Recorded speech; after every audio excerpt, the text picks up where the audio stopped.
પુરુષોત્તમ ભગવાનની જય। આજે અધિક માસની 16મા દિવસની કથા આપણે વાંચશું, વાર્તા વાંચશું। તો કંચનપુર નામની એક નગરી, ત્યાં એક બ્રાહ્મણ ને બ્રાહ્મણી રહે, બંને ભારે ધર્મિષ્ઠ અને દયાળુ। પારકાના દુઃખે દુઃખી થાય એવા, મન કર્મ વચનથી કોઈનું ખરાબ ન ઈચ્છે એવા। સંતાનમાં એને ચાર દીકરી અને 2 દીકરા। દીકરીઓ મોટી થઈને સાસરે ચાલી ગઈ, પાછળ રહ્યા 2 દીકરા, બ્રાહ્મણ અને બ્રાહ્મણી। બ્રાહ્મણીની ઉંમર થયેલી, ઘરકામ થાય નહીં, દીકરા નાના હતા એટલે વહુ પણ લવાય એમ ન હતી। પવિત્ર પુરુષોત્તમ માસ શરૂ થવાને 1 દિવસની વાર હતી, ત્યારે બ્રાહ્મણી વલોપાત કરવા લાગી। અરે રે, કાલથી પવિત્ર માસ ચાલુ થાય છે, રાંધવા ચીંધવાની કડાકૂટમાં ભક્તિ પણ થતી નથી, કથા વાર્તા સાંભળવા જવાતું નથી। હે પ્રભુ, મારા માથે આ ચૂલો ન હોત ને તો હું સવારથી સાંજ સુધી ભક્તિ કરત। ભગવાને બ્રાહ્મણીની આજીજી સાંભળી એ જ રાતે સપનામાં દર્શન દઈને કહ્યું કે કાલથી તારે રાંધવાની કડાકૂટ નહીં કરવી પડે। હું તને એક તાવડી ને એક તપેલી આપું છું।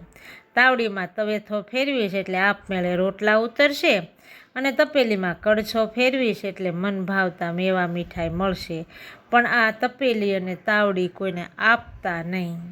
સવારે બ્રાહ્મણ બ્રાહ્મણીએ રસોડામાં રૂપાની તાવડી ને સોનાની તપેલી જોઈ, બંને રાજીના રેડ થઈ ગયા। નિરાતે સ્નાન ધ્યાન કરતા, વાર્તા સાંભળી, દેવ દર્શન કર્યા। બપોરે ઘેર આવીને તાવડીમાં તવેથો ફેરવ્યો એટલે રોટલા ઉતરવા માંડ્યા, કડછામાં તપેલીમાં કડછો ફેરવ્યો એટલે મેવા મીઠાઈ ઉતરવા માંડી। બધાએ ધરાઈને ખાધું ને પ્રભુ ભક્તિ કરવા લાગ્યા।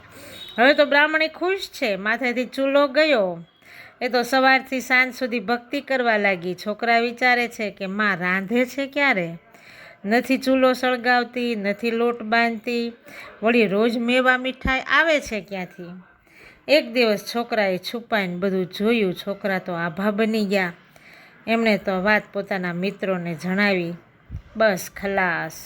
2-4 દિવસમાં તો આખું ગામ તાવડીને તપેલીની વાત જાણી ગયું, અને ઉડતી ઉડતી વાત રાજા ને રાણીના કાને પહોંચી। રાણીએ તો હઠ લીધી કે તાવડીને તપેલી મગાવો ને તો જ જમીશ, નકર નહીં જમું।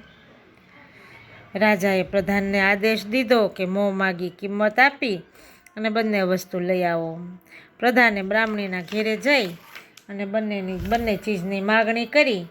બ્રાહ્મણ બોલ્યો કે માથું માગો ને તો આપી દઉં, પણ આ ચીજ પ્રભુની પ્રસાદી છે, અપાય નહીં।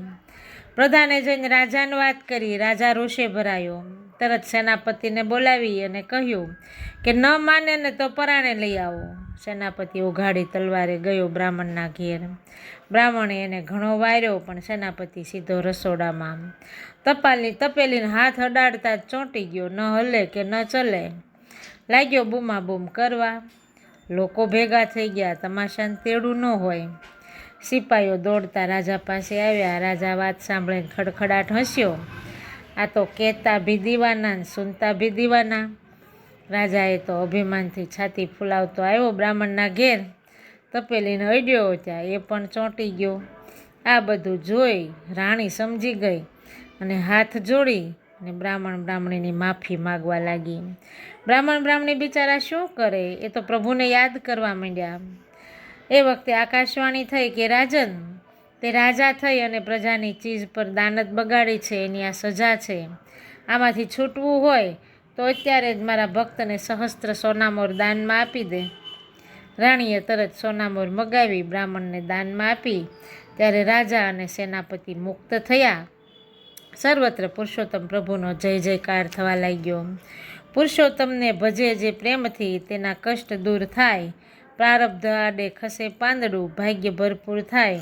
હે પુરુષોત્તમ પ્રભુ, તમે જેવા બ્રાહ્મણ બ્રાહ્મણીને ફળ્યા ને એવા સર્વને ફળજો। બોલો પુરુષોત્તમ ભગવાનની જય।